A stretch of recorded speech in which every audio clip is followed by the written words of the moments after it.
It's known as Title 42, a Trump-era public health policy that allows Border Patrol to turn away some migrants because of the COVID-19 pandemic. And now that policy is set to expire in about 3 weeks. But before that happens, a coalition of conservative-leaning states is making a last-ditch effort to keep it in place, fearing without it, millions more could flood into the United States. Yeah, and not just migrants, deadly drugs, too, like fentanyl.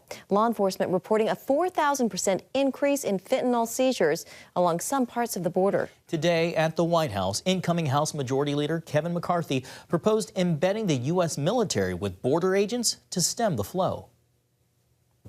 It's killing our youngest generation from 18 to 45, the #1 factor, coming from China, making these cartels wealthy. You've got to lean on President Xi. You got to stop the cartels in my... As CBN's Tara Mergener explains, fentanyl, because it's both highly profitable and easier to smuggle, is becoming a drug of choice for the cartels. The Drug Enforcement Agency says most of the fentanyl coming into the U.S. is no longer being sent from China through the mail. Instead, China is sending it to Mexico, where it's manufactured in labs and smuggled over the border. Law enforcement officers point to the amount of fentanyl funneling across the border as the nation's single deadliest drug threat. Describe to me how it's getting in here. Chinese criminals are exporting these chemicals into Mexico, so the Mexican cartels can then distribute, manufacture this lethal poison into counterfeit pills. The whole point behind it is to drive addiction, right, and also to make a profit. Sold as powder or pill, fentanyl is 100 times stronger than morphine, 50 times more potent than heroin, and cheaper to mass produce. Fentanyl that's coming across our border in record numbers, surging 134% last year. Even a tiny amount can be lethal. We're losing 289 Americans a day.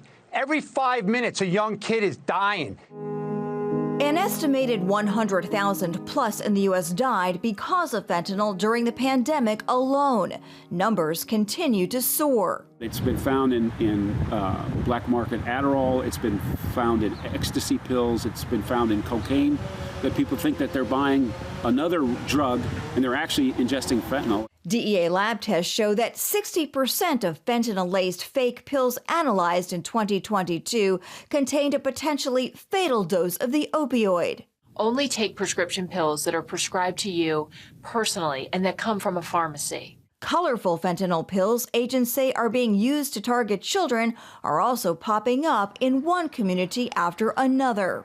Federal agents with an urgent warning to parents about rainbow fentanyl, pills the colors of candy. Since August, officers have seized rainbow fentanyl across more than 24 states and counting.